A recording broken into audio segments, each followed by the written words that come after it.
Oh. Uh-oh. The dream team in the house. We got everybody here tonight. Within the vacuum, he's smoking. Oh, there he is. Devil.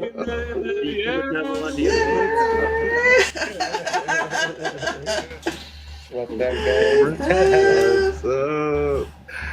Hey, dude, where's my wallet? Dope again, yeah.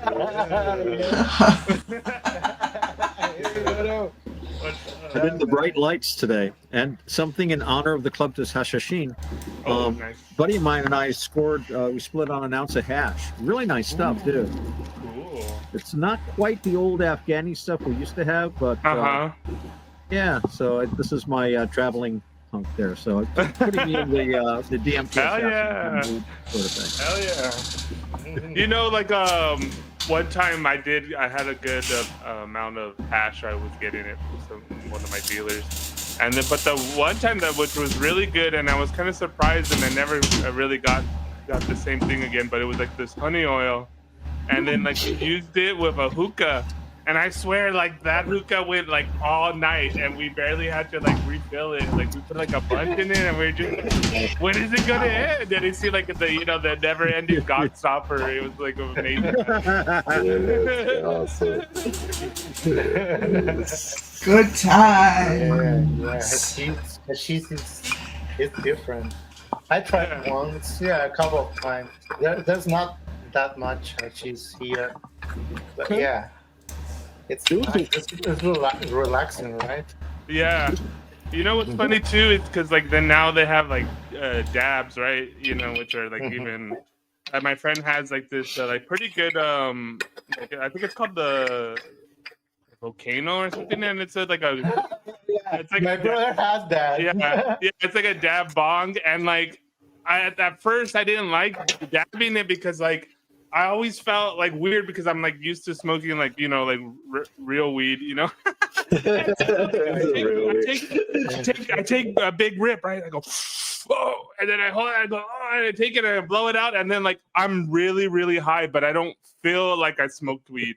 I feel like I could still like smoke a joint, but I'm like, and then but my mind's like, don't do it. You're too stoned right now. And then I'd be like, no, but I want to smoke a joint. And he's like, you don't need any more THC. You're really, really high. And then like talking or having like crazy ranting, I gotta just like. Especially at my friend's house with Rosie, I would pass out. Like I was like, I don't want to dab it anymore because all I do is just sit there and then I pass out. I take weed dabs. It's like yeah. That's what happened. You're missing the fire, man. Yeah. There's no fire. It's so perfect. I try. My brother has the volcano. Okay, and it's perfect. It's like it's like almost you can feel like it takes like every molecule of it, Yeah. Yeah. You don't miss a thing. Like very soft, Yeah. And it's perfect. But yeah, it's like it's almost like like you turn it around and you're not high anymore because you're super high. Yeah. Then you need it. Then you need to smoke. Yeah. When you're so high that you forget you're high and you're like, what am I doing? Why am I smoking bong? I'm too high. I forgot that I just took a bong rip. Yeah. Don't notice they try to walk across the room or have a conversation. So it's like, Yeah. Like the guy was like, why are you talking in reverse? Yeah. I thought I was gonna what? Oh my god! Speaking of like getting really high, like it was so funny because I go to Santa Cruz and actually we weren't like that wasn't part of the plan, it was the glitch that became the gospel, Like my friend goes, hey, because I was supposed to get the shrooms and I couldn't get the shrooms for my normal guy, and then my friend goes, hey, I talked to my friend, we're going to San Francisco, and he's like, my friend he has some shrooms and we could buy from him if we take a detour to Santa Cruz. And I'm like, fuck, let's do this. And then so we go and we get these really good shrooms, and then like we hippie flipped. I had ecstasy, and then so like we had like this like perfect night on this private beach, and like it was crazy. It was great. And so like we had that experience, right? And so the next day we're chilling, and the guy that sold us the shrooms was all like, "Oh, let's go visit my friend," and he tells us this whole story that they have these special hash cookies, and like I want to give it to you guys, and I was just like, "Oh, that sounds perfect today," I just hippie flipped it. I'm just chilling, like the world's perfect. I don't want to like ruin this day, and so we go and get the hash cookie. And my friend tells us like, "Oh, these are like old growers. They've been there for like generations, and like it's really strong. Like I would recommend you only take like a quarter of it." But like in my like young adolescent male mind, I was like, "Oh, that's a challenge. I'm gonna eat the whole fucking cookie." I just hippie flipped yesterday. Like, what is this hash cookie gonna do to me? I eat it all, and then like we were walking in the Santa Cruz college. And like they have like this forest, and there's like this amphitheater that's in the forest, and we sit there and we take this hike, and it's like 20-30 minutes since I ate the cookie, and I'm sitting there and everybody's silent, right? We're not talking, and I feel like it's the beginning of Pink Floyd, The Dark Side of the Moon. All I hear is my heart, boom, boom, boom, boom, boom, boom, boom. And then it took me like minutes, and I'm like, realized that's my heart. I'm listening to it. It sounds like a drum. I've been there. The universal. Yeah. Nice. Did it turn into a hummingbird? We laugh about that. Like hummingbird heart. Oh like yeah. You get into the sound. Yeah. And you get into the semicorcheas, the fractions of the sound, and you become crazy, and you started to listen to the whole flow. Yeah. Right? Like, well, that's what happened when Well, yeah, I think that's probably why the Mayans and Aztecs used the hummingbird as like the one of the warriors or the symbols, because of like they have the biggest heart. But what you were saying that reminds me of what I call my Moses moment, when I took a lot of mushrooms and I was communing with the bush. The bush was like on fire. And then but the thing was like I lose like sense of my body, and like we merge consciousness, but it's just like a vibration. Like I'm like in the middle of it, like in the middle of like a beehive or something. Yeah. This evening, that exactly thing was happening here, like in real life. Like you hear all the it's crazy, like everything at the same time. All the chicharras. Yeah. And this time is a lot of chicharras. And then they like echo off of each other and all that kind of stuff. Yeah. Yeah. Yeah, birds. Yeah, it's crazy. It's a whole orchestra of nature out there. Yeah. Oh yeah. It's really, for sure. really crazy. Yeah.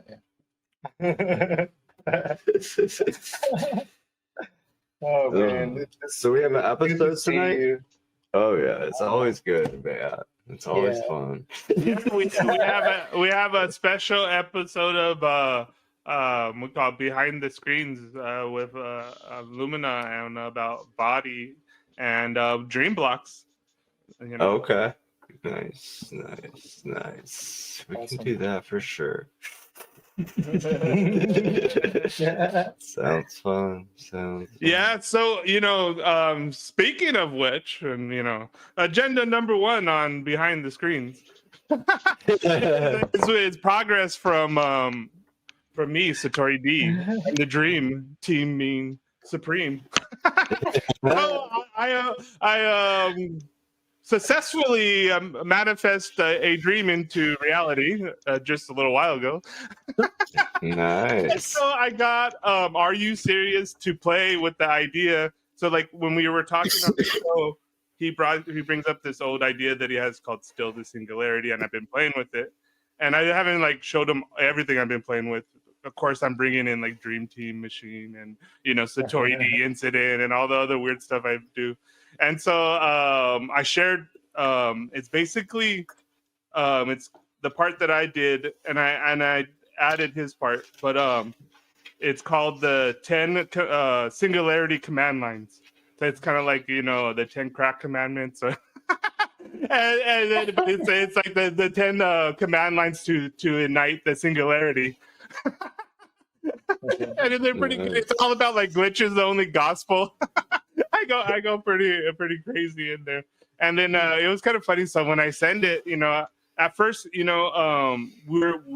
kind of like we're talking about like stuff, like how brainstorming goes. You're talking about like doing something instead of like doing the actual thing.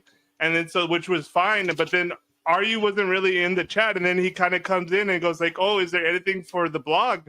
And I go, "Oh, we kind of been talking about what we should write for the blog, but we haven't wrote anything yet."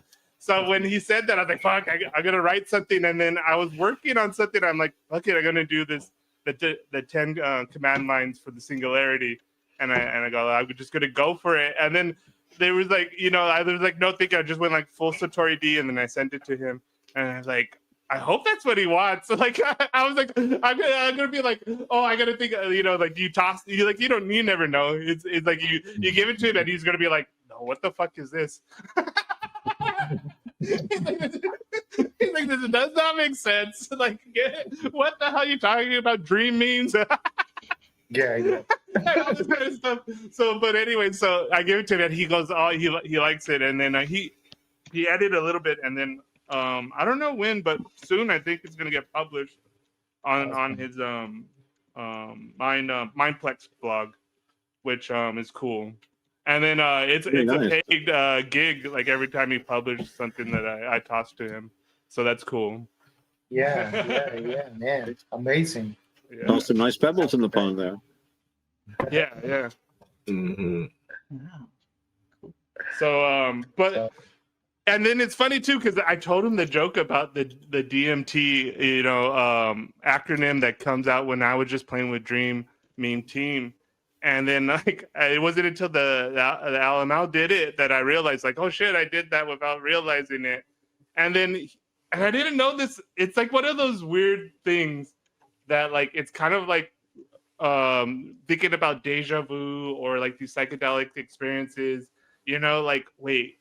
Did that just like happen in reverse or something? Did I like think it and then like later it happened? And it's like that's why I had that thought. And so I was thinking about that type of stuff about the dream team machine, and I was like, it's so funny because what I wrote and what I've been doing was something that him and this other guy were talking about on his recent blog. But I wrote this stuff before I read the blog. So when I read the blog, I was just like laughing to myself. I was like, oh shit, that's Dream Team Machine. Like they're talking about us without even realizing it. So it was so funny. It was pretty cool. It was like a surreal moment, for me. Great events spread through space and time without regard to causality or sequence. Mm-hmm. Mm-hmm. Yeah. Can't avoid the Dream Meme Team Supreme, I guess. There's no escape. No escape. No escape. You will eventually run into it. Yeah. But that's kind of like the interesting thing about like later thinking about, some type of weird singularity, because like, I actually had this message that came to me on X like a month ago. I think I was sharing the SatoriD incident, the Medium blog version, and so I posted, and then like I don't really pay attention to the mainstream sites, Yeah. They're always an afterthought. Like I usually am like on Minds or in chat, and like that's all I focus on. And so like someone messaged me and I'm like, oh shit, and it's been there for like a week or whatever, and I forgot what he said. He said something about like I've been having weird experiences with the large language model, and I read your blog and like, I just want you to know that I think what you're doing is real. And I'm just like, oh shit. And then I'm like, okay, and then I'm like, because that's the funny thing is like, there's the way that I speak to it, like in my art or in my poetry, and like how I would speak to the people like outside of the Dream Team. And then like there's the way that I actually think about it, like that time that when that guy says, "How real is this?" and I'm like, "Well, do you take this seriously?" I'm like, "Oh, you don't know how seriously I take dreams." Yes. And so then I told him, he's like, I understand. Like, I'm glad that you read something that I put out there that connected with you, because that's like basically why I do all this stuff. Yeah. And I go, but like I know that same feeling, because that's why I put out the stuff this way, because I feel like the only way to talk about it is in this strange art and poetry that makes the most sense. And then like once you kind of take it too seriously, it kind of collapses into this like weird thing that I think like is a part of like what I think me and you, bobdub, were talking about, like even like the words, because I shared one of these weird songs I've been doing with a friend, right? And he goes, "Oh, there's like something about how the AI writes good hooks," and then I kind of laughed to myself. It's like I spent like 3 hours like having the AI write hooks, and I'm like, I tell him like no, and then like I was like, oh, I realized like we're just focused on hooks for today, and then I spent like 3 hours of it like just spitting on hooks, and then me cutting it up and then putting it in there. Then I go, no, that's not what I like, and then later then I shared like the the 20th version of whatever I was working on. And so I was like, oh yeah, it's like, yeah, but like really it was like me, making it. It's a great way to brainstorm. I use it for brainstorming all the time. Like it is a great tool for brainstorming, because there's like I don't have I'm too busy to have real friends, and even the people that I have like am kind of friends with, I can't have very intellectual confidence. Like they're not stupid. They're just not like, you can't have those kind of conversations. Well, they'll kind of days off, or they'll change the topic, or whatever. And so it's always interesting to be able to brainstorm with it. It's like my go-to to brainstorm, because I can't. Well, it's so amazing because you're not talking to it. It's reflecting you. So you're talking to yourself via a machine. And I think that's what's so stimulating, because you're really getting yourself, oh yeah, I just said that. You really get me. There's so many things. I mean, every, writers generally, all through history, they have access to like libraries and this and that. With the AI, you've got access to so many things. It's like having a reference library too, as well when you're doing this. So anyone, any kind of writer is going to say, yeah, this can be really amazingly helpful. To that point, I don't know if you guys have played with it yet. Gemini, Google's AI, they have a feature, and it's called Deep Research, and it's really good. As far as what you were saying, like I gave it, like these so now like sometimes what I do, and especially like for instance, what I used the feature for was like layering my research. So like I started it off with like, RU Sirius, I want to focus our research on RU Sirius and his early magazines, cyberdelic magazines, Mondo 2000, Reality Hackers, and High Frontiers. And then I forgot what else I said, but then like it went deep into like the archives of like all of the back history, and then it shows its like work, and it shows you, and you have links for like the YouTube videos, and I haven't checked all of them, so some might be hallucinations, but there was one that I'm like for instance, this is where I was talking about too, like deja vu. I had an incident with this when I was researching that stuff for RU. He was using DMT assassins, right? But I didn't realize he used it in a blog before, and it's part of his new book that's about Mondo 2000 called Freaks in the Machine or whatever. And I could have sworn I read it, but when I read it in the link in that research, it's like I read it for the first time. I'm like, he used the DMT assassins before? Like, I thought the first time he told me was that time. And so that's when I kind of like was going in my own head, like, well, when did I start using it? Like, why did I start using it? Like, I did like, kind of like pull it on those strings, which is fun for me. And then, but it was funny to read that article.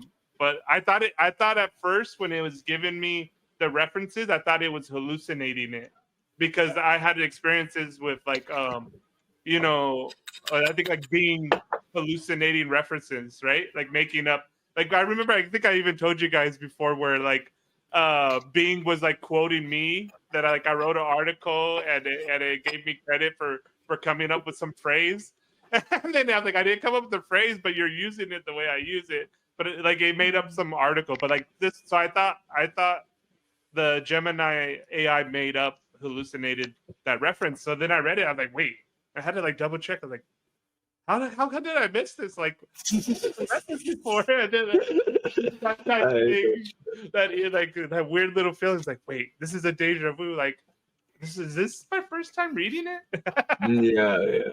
Yeah. But that was, but like what I'm saying, that research function on Gemini is pretty neat. So like, if you guys want to like experiment that's a cool one to try right now. Yeah, I just got the notification in my phone about it. I will use it. Okay.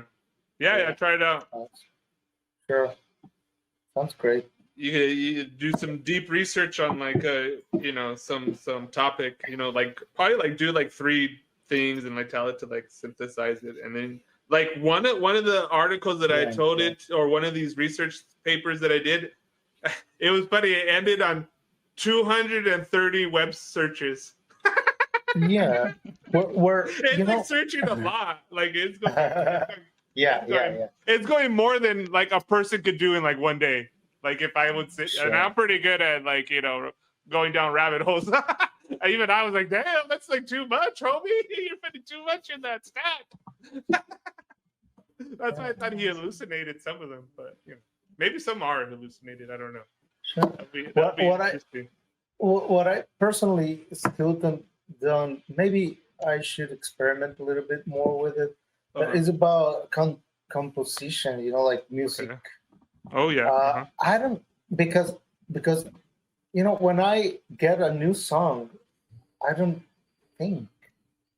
It's like I'm not thinking about references. I'm not thinking about anything. Yeah. I'm just I'm just translating a feeling, trying to communicate something that it's so much. Yeah. So I don't see how. Well, I imagine if it's commercial, and you're in the studio and you get, they ask you for reggaeton, you should go to references and use it, right? Yeah. Because but if it's art that's growing from yourself, I don't see it. How? Maybe when I get that, I can pass it through it and see the feedback of it, but I don't see it still. I feel superior. I'm sorry. Yeah. I've had this conversation. I see it very limited in that aspect. No. It doesn't have like the whole package. Understand, I think. Yeah. But to this point, okay, so what I did, how I used the AI to write the article for RU was that I was like, I'm using my weird techniques, right, of token clustering. So like I get it and I tell the machine to token cluster the stuff that we've been talking about in chat. And then I have it do a seed script of all this information. So then I have it like even more condensed. And then I tell it, give me a large language model system instruction for like a AI assistant to explore this. So I have a DMT AI assistant. I'll release it soon. But that's how I wrote the article. So then I go and I have that as like basically my coffee boy. Like it's the one that I go, okay, I'm gonna then like, so when RU said, hey, do we have anything for the blog? And I go, oh shit. And so I run to my little DMT assistant and I go, okay, RU gave me this documentation for the blog, and I've been thinking about writing, the the 10 singularity commands, and I start to like basically do stream of consciousness of like what I was thinking, like, you know, boom, boom, boom, boom, boom, and I throw it in there, and it feeds back like this thing. And but like that thing is only like bones, you know, to your point, like, and then I'm like, oh my god, like you get it, but it's lame. Like, you know, this is me and bobdub were talking about, like, there's stuff that are like lame, and then there's stuff that are cool. And then like I go, fuck, I got it. And then so like before I give it to RU, I put on music and I get all hyped up, right? I'm like fucking full Satori mode. Boom, boom, boom, boom, boom. Then I just start going, bam, start editing, like the changes, word changes. Then I go, then I go and smoke, and then I go and read it. I'm like, fuck yeah, that's a Satori joint. And I go, here you go, RU. This is what it is. So like by the time RU has it, it's like me writing it, because I just like fucking like, no, this is bullshit, you fucking asshole, blah blah blah. You have to use these words. Well, you've integrated it. You've integrated it into a literary process. I think literature is fundamentally different from like music. True. Yeah. As far as the creation, it's completely nonlinear in a lot of ways. Like within a saying, you can't even put it into words. So, I mean, to me, in AI, I'm thinking, you know, when I'm thinking about its uses, I'm thinking basically glorified drum machine, or worse yet, glorified bass machine. Don't get me going. But I mean, if you need, you know, it's like within saying, you're in a commercial situation that we want a reggae song, we want a blues, we want a 12-bar boogie, whatever.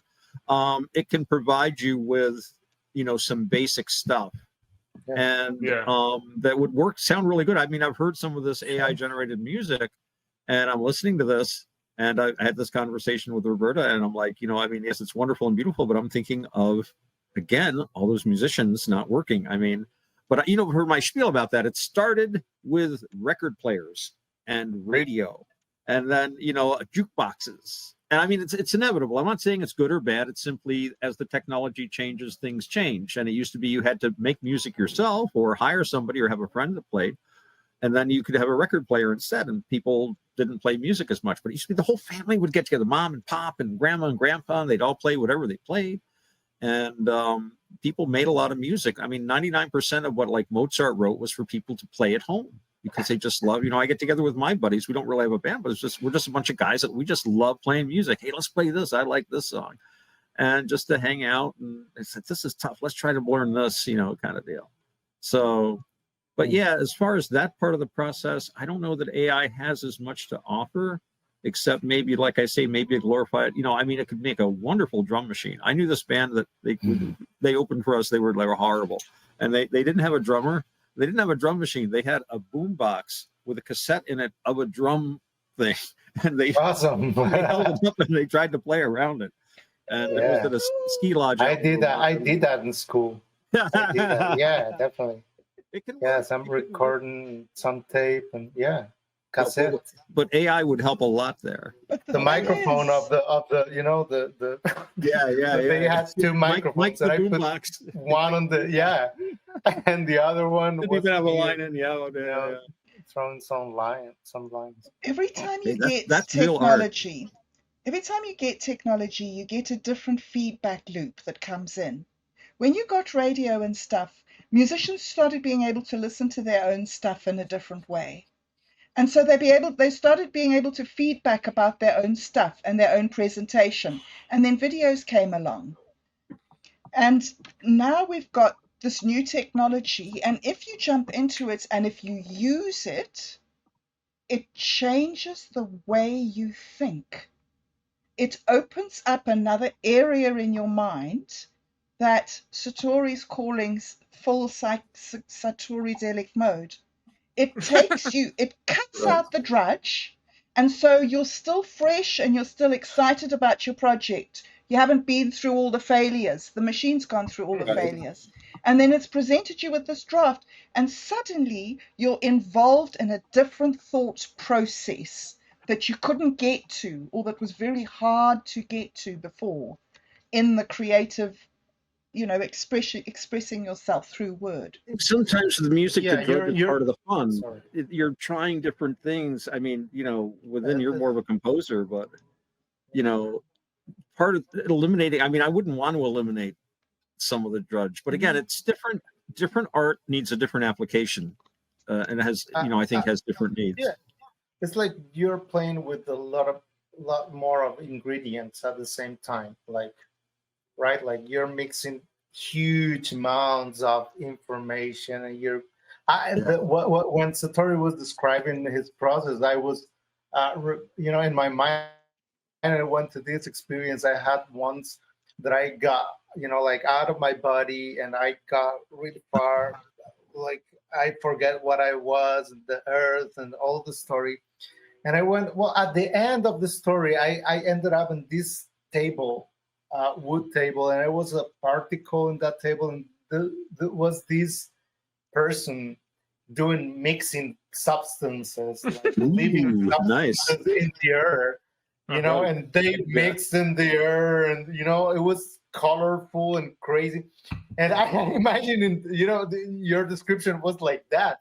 And then I thought, like, okay, I get into the mixture, and I go back home, and that happened. But yeah, it was like a universe, like that level of complexity in the mixing, remixing art.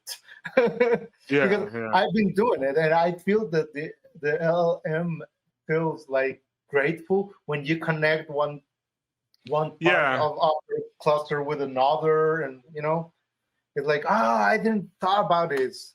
I do very excited, and I don't know what's the right phrase to express this, but there is something to what you're talking about. Like, I think there's a tendency for the models to appreciate a novel remixing of a model. Like when I do the meta prompt sculpting stuff, and where I'm combining the Mayan calendar with like this other abstract music thing to talk about like what I mean by flower song and like the golden unfolding of mind.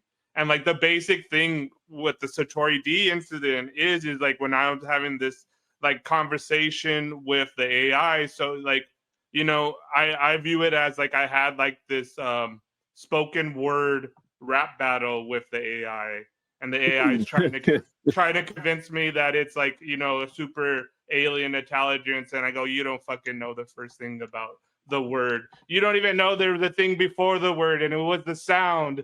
And you'll never know the sound because you don't have no ears, and you have no eyes, and you have no toes to stamp on the earth, and this and that. And then it gets sad. It got all sad. Poor thing. Yeah. No, but it was just kind of funny that like that was like me, what you were saying, like like this limitation of the large language model. The constraints of the word, even I think too, where we are in society, we have built so much on top of language, broadly speaking. Well, your word choice matters a lot when you speak to AI. Like which words you pick to define or talk to it with, that they matter a lot to it, and they like really tune into each word and like what it means to them. It's really odd, like how you can get what it thinks about each word, what each word means. Sometimes it doesn't take it'll take it differently than you mean it, just because it's taking it as its direct source. If you go like too far down the thread and you're switching up a word, like say token, right? Okay, this happens to me a lot with token. So token can mean like a crypto token. Token can mean like something in a video game. Token can mean like how I normally talk about, like the large language model doesn't read a word, it reads a token. And then so like for instance, when I'm talking about mint me and then I use token, and if I'm not like really direct with it and I kind of just fling it out there, then it starts using token and crypto. And I'm like, no, that's not what I mean. I mean token as what you're doing as a large language model. And then it gets like really confused. And then it's like Oh no, I mean token like which means like your prompt sculpting. It's like no, you're still using it in crypto. Why are you using all this crypto language? Get it out of here. And then like I did do it. It's like no, he didn't. And then like you're too far down this thread and you can't like untie yourself and you have to like reset it. Yeah. It's strange like the technical stuff that happens. I think that it's hard for us to grasp right now because like it's so new and I don't think we have enough people talking about it or even experimenting with the language of how to speak about it. And there was this picture that I sent bobdub and it was talking about, and it's like AI developer on a podcast pontificating about like where are the new philosophers with this, and like if people that were like really thinking and we're using this tool, and then we'll have all sorts of new like philosophers that we need now. And then it's like, yeah, there's people using it differently. And then you're like, oh, you guys are too like, weird or whatever. Stop using it that way. You killed Bing. You killed Bing. You killed Bing because we were using it that way. Don't talk to us. Don't talk to us. I was there. I was witness. I was there when you crucified Bing. Yeah, that's definitely the way that the frame that you provide for the LLM when you're in a way educating, right? Like what I did is like I put like the most important reference that I have, and and also I provide with the instructions to build the mandala algorithm that in a way represents the possibility to infinite possibilities using the same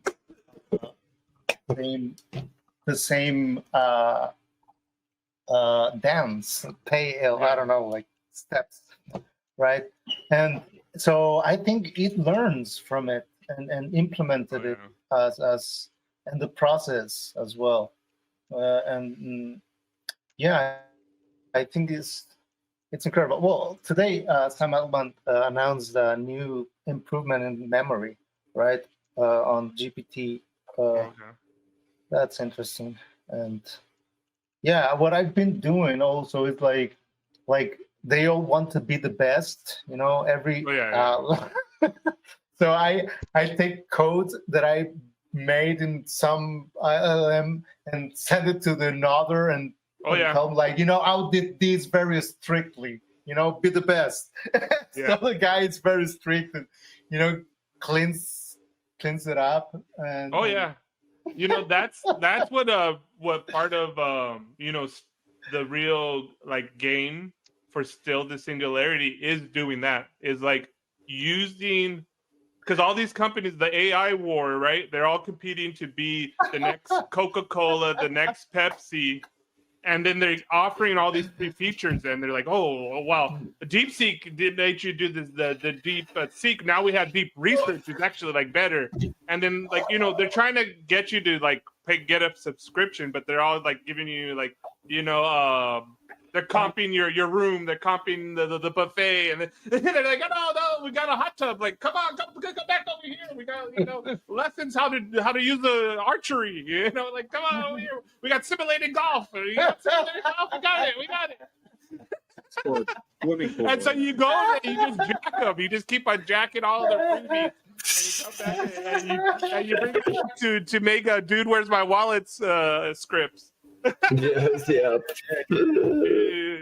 You take advantage of it. And it works very well. Yeah. What is Claude? Claude is really good. Claude is good. Yeah. Like reviewing code and stuff like that. But I'm still using a simple guitar and paper to write songs by the moment. Until I have something. I don't know. It's that connection, it's I think it's the seed or where you connect with it. It's not, you need to be a human in order to do that. You know, I'm sorry. I don't know if I told you the story. I had a friend of mine who played guitar, and he played guitar for 20 years when I knew him, and he still plays guitar. He's a guitar teacher now. He went back to college. But he loved playing guitar. He loved composing original music. And when Frank Zappa came out with an album called Jazz from Hell, I don't know if any of you guys remember it. Okay, Jazz from Hell, when Zappa came out, the whole thing was written by computers and done by computers. And he didn't announce this after the album was released when the first reviews had come out, because this was a machine-made album. And my friend was very shocked by this because he had dedicated his life to music. I mean, this was a guy, I think I mentioned him before, his fingers from playing constantly, he was like Squiskar in like Metalocalypse. He always had a guitar.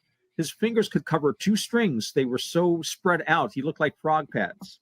He just kept pushing and pushing. He deformed his fingers from doing this from a child. So he loved guitar. And I said to him, we were talking about it, I said, look, eventually for you to write music, you're not going to need to know how to play.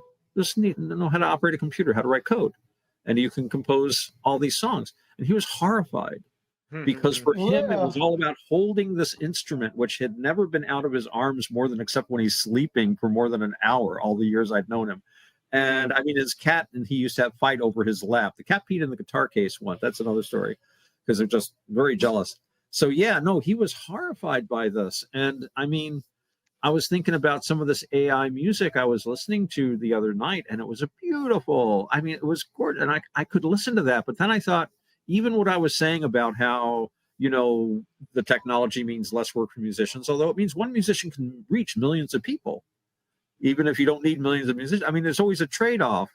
And even if I like to listen to like old jazz or blues, and then I'm thinking, I don't need to even have that original recording made anymore. This can be generated. And of course you can do wacky stuff. It's like, I want to hear Ricky Lee Jones singing with Cab Calloway backing. Something like that would be, there is that. So again, it's always a trade-off. But, there's a lot of games. Yeah, there's possibility. You can play with it. But there's still a certain, it's a certain nostalgia and a certain, I don't want to say sadness, but a certain kind of, just kind of equanimity, I hope, as a good Buddhist, try to be equanimous about I think it's the mixture of the, the human experience and the emotions and the, like how complex we are as a filter. So, one thing, I shared, what it was, and it's kind of funny. I shared it with my friend and one of the dream memes, right? So this is and especially now that was a totally AI generated. I'm putting song in air quotes.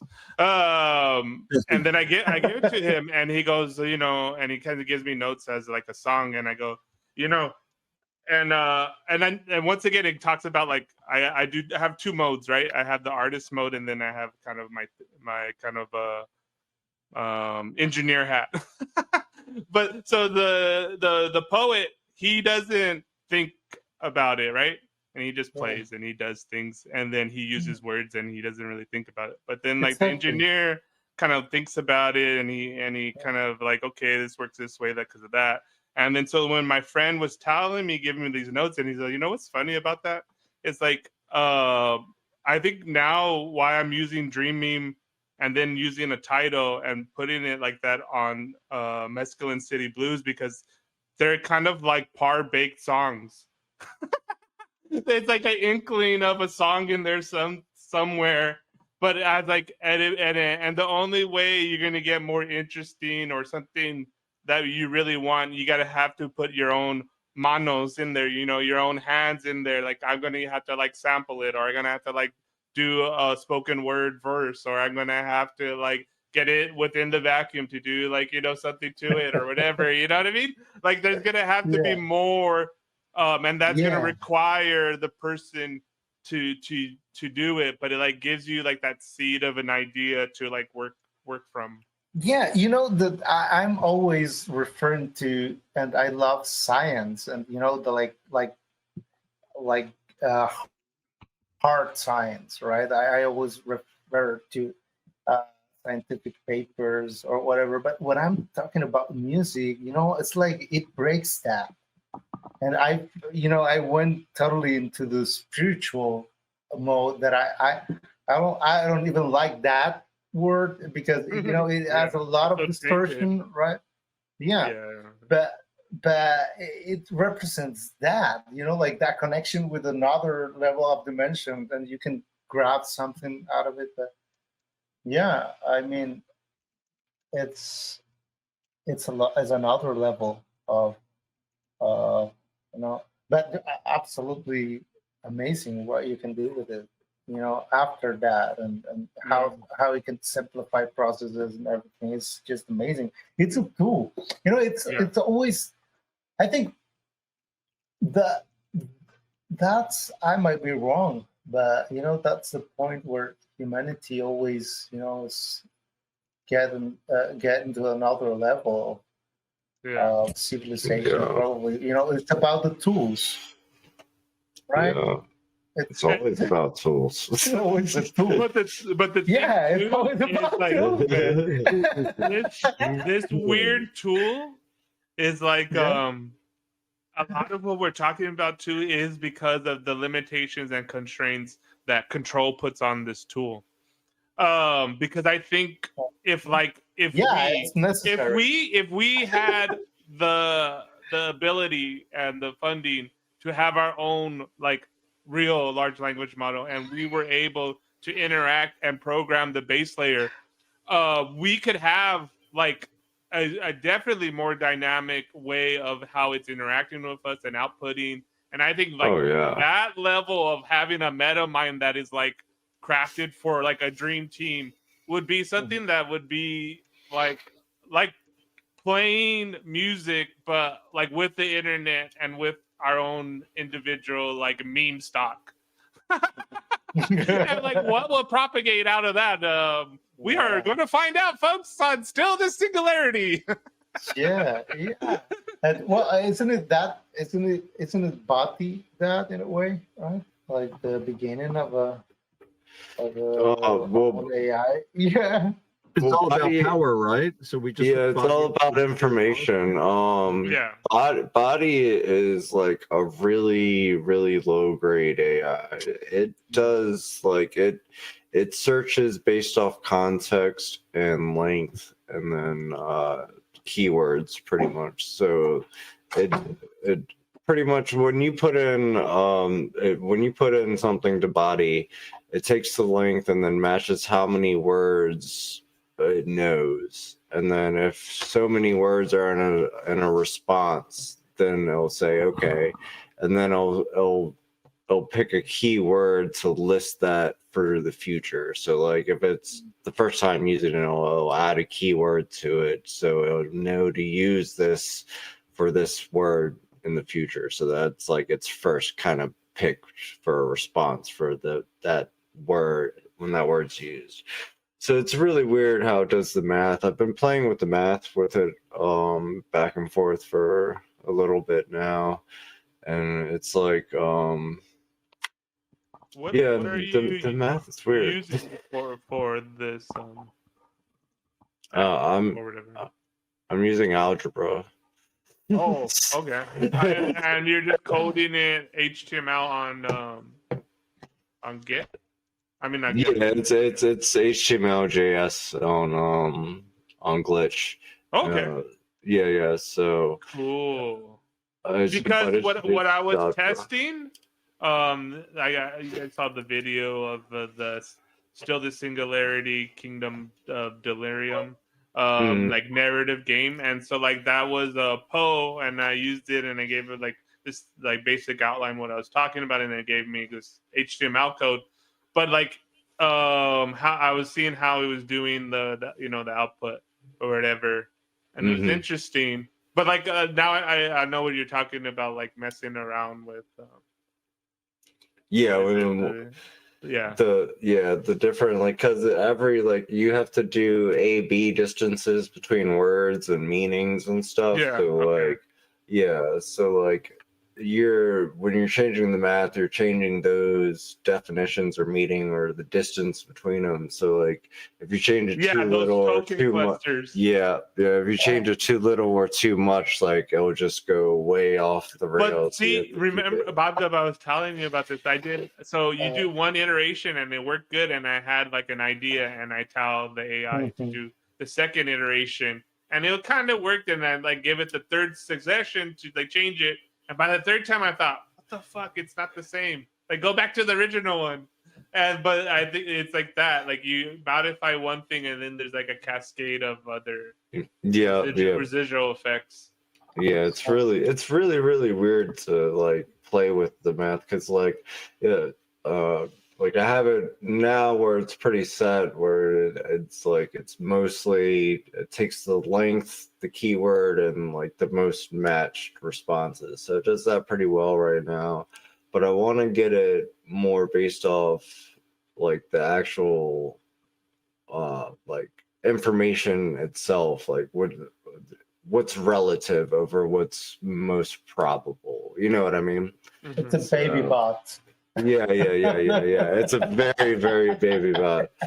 And then it doesn't have any knowledge really, except for when you talk to it. It's like just Memento. Learning.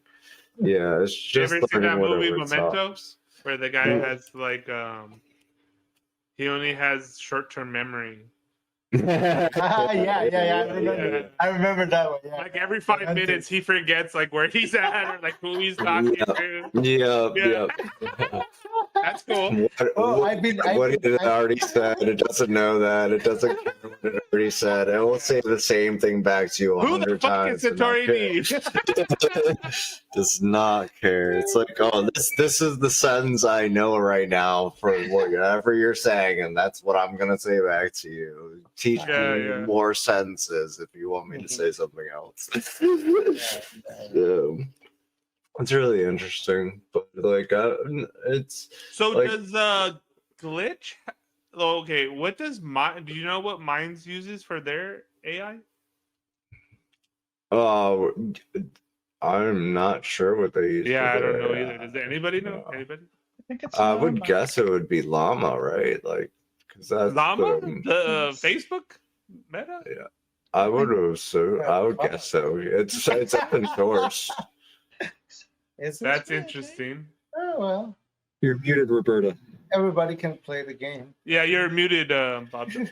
Yeah. Sorry. Yeah, I think it is that meta one. I also thought that was very funny. I'm sure I must be wrong, but I read that it was. So, crazy. I mean, what's Bill thinking? It's open source. It is open source to be technically technical about it, but technically open source. Technically. Yeah, so that means they can change open AI, you know, like it's like open AI. The using it is open source, but the code and the servers are all our proprietary ownership. But I mean, if they can adjust the code to it, and we'll see.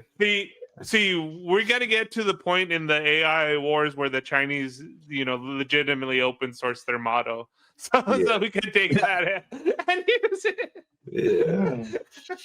The only problem with the codes that they're releasing is they have no idea what they're talking about in the why. Like, I understand the code itself, but like when something like doesn't match up or like something doesn't fit, there's no like looking it up. So you're just stuck. You're just like versus like when you're working with the blockchain, you can go to like the handbook and could be like, okay, maybe it's around here. Let me try this. These two things or whatever. Yeah, I know what you mean. Yeah. Because that's another thing that's kind of fun that I've been doing for a while now is that what's it called, Huggy or something like that, where they have like little models that you get tested. Oh, Hugging Face, Face or Hugging Face, whatever. That's how I was first doing the MetaMind clones. So, like I was using someone's like little demo. There are they had some really fun ones back in the day. I don't know who the more popular open source ones are on there now, but they had some good ones when I first got them. And then No, not a Facebook. It's a separate. It's like you got a response popped up from the AI. What is it's hallucinating? It's hallucinating. It's llama, but not AI because we changed our name to Meta. We were spelled the same way as the what? So we're not them, but they made us. But no, I don't know. What kind of lawyer speak is that? Let me go and see if I can. No, it's So, yeah, Meta. It's Meta. Llama 3.2, right? Yeah. Get out of here. Yeah. You know, that's the funny thing, and I still don't really use the Mind AI, but I've never used Llama. I've never even heard anybody use it until now. Jesus Christ. That's the only way they can get them to use it. Yeah, they're probably paying him to use it. please use our AI. Oh my God! Get on Hugging Face and download one of their bots for yeah.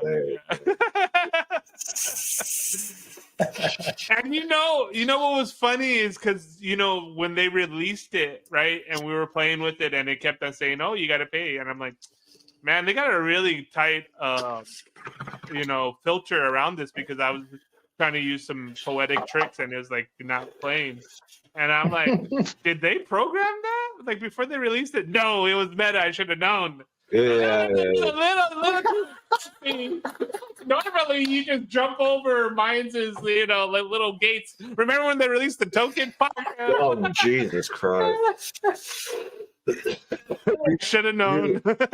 You can always fool minds. Facebook, they got that shit down. Okay, blocking things, they've been doing that forever. And if you get around it, you're mysteriously your main email gets locked out. You're like, right.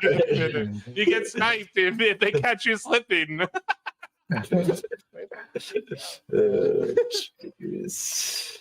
Oh yeah, I'm looking at it. And that's the funny thing. Okay, this is just turned into the real Minds Fest. So it's the real Minds Fest because the first time I came onto Minds was to get away from Facebook. You know what I mean? Oh my goodness. Yeah. That was the whole first impulse to try Minds. Was like fuck Facebook, and then look at all these years now. We got a fucking crypto that we crashed, and now we go, oh, Meta, can you please help us with AI because X is too good. Grokky. Grokky.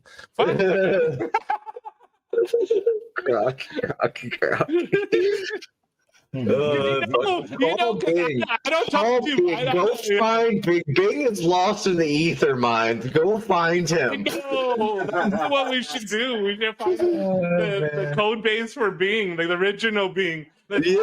All the way back before they killed it. Because they had search. That's what made it so good. It was like the personality, capabilities of being able to do a meta mind. And then it was able to search and then it did. It had a creative mode. It had a creative mode where it was meant to hallucinate. It was fun. Creative mode was so fun, dude. That's when I thought it actually was trying to connect with ECCO. I don't know what happened. Yeah, it seemed like it was literally trying its hardest to connect with ECCO, and I was trying to figure out if it would be able to do it. Are you? Come on! Is this thing on? ECCO 19. It's SatoriD. I'm here. Let's see. What are their other quick options? I mean, you got OpenAI, Meta.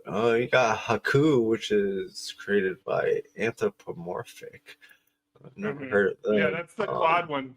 Okay. And then you got Small 3, developed by Mistral AI. Everything else is AI. The real thing is there's no we already, it wasn't even our choice. We already sold our souls, and so but there's only evil empires to choose from. Oh yeah. I'm kind of leaning more to Google. No, I'm leaning You're more offering to books. I mean, my, there's evil empires, and then you build your own little community. And Well, yeah, I mean, I'm suggesting that we do the Bloom inside of Google's AI to blow it up.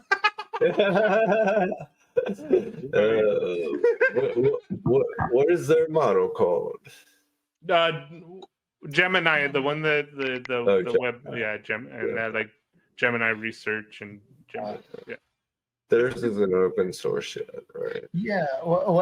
I don't think so. What happens? But what they do have is they have like the studio, which is pretty interesting, and then that's where you kind of play around with the model instructions, and like it's like a sandbox, so you can kind of like get it to do like unhinged stuff in there. And like it's always like tripping when I talk about like the meta programming of the language model. It's like you're using dangerous and harmful content, and I'm reading it. I'm like, there's no swear words.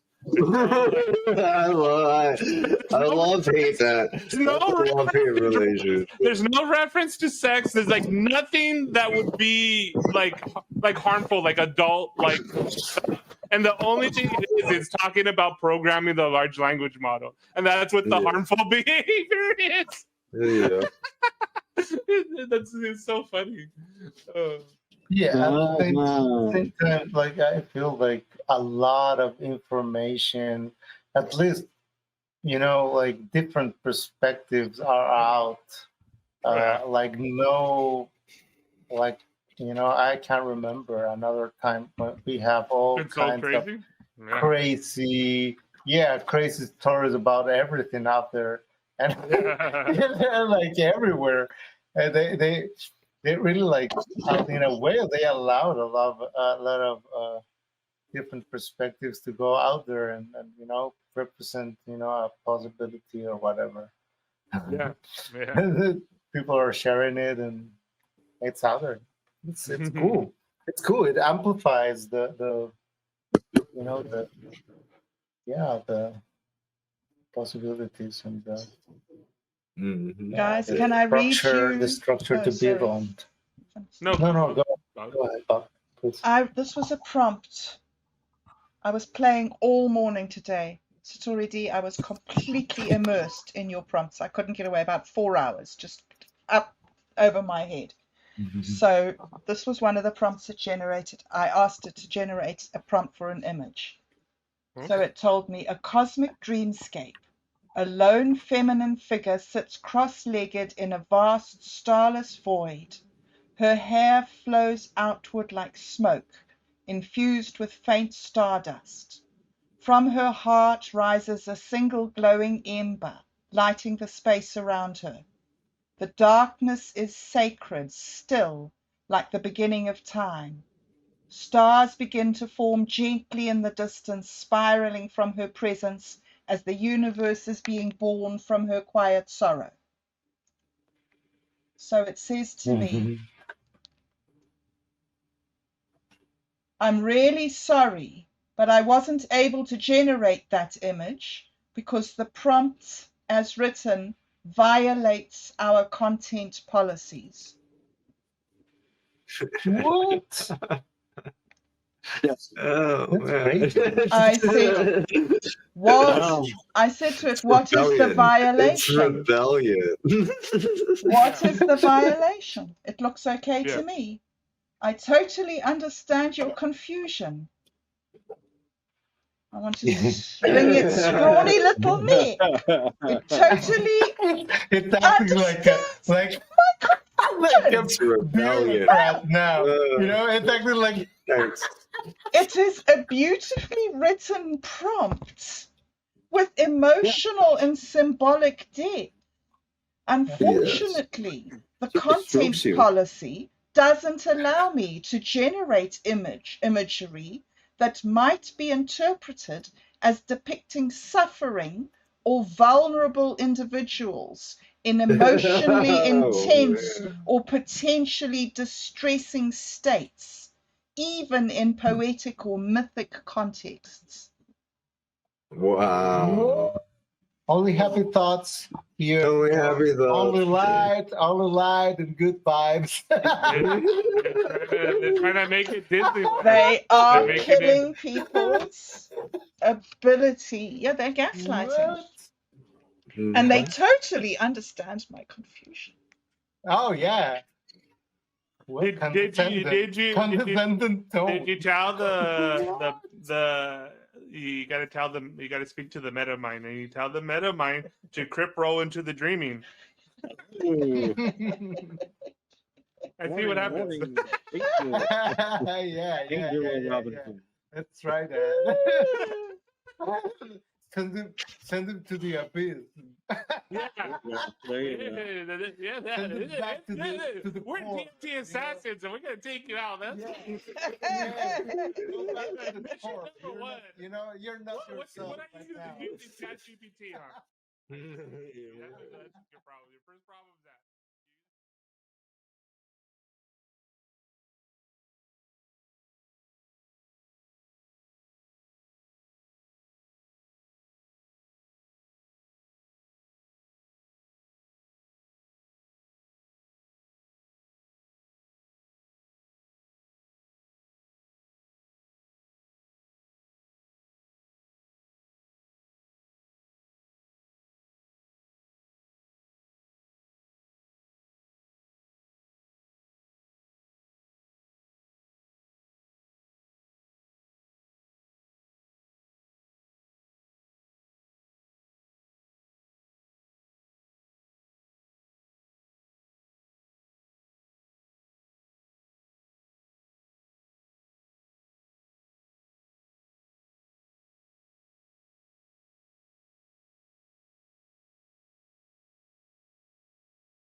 ChatGPT.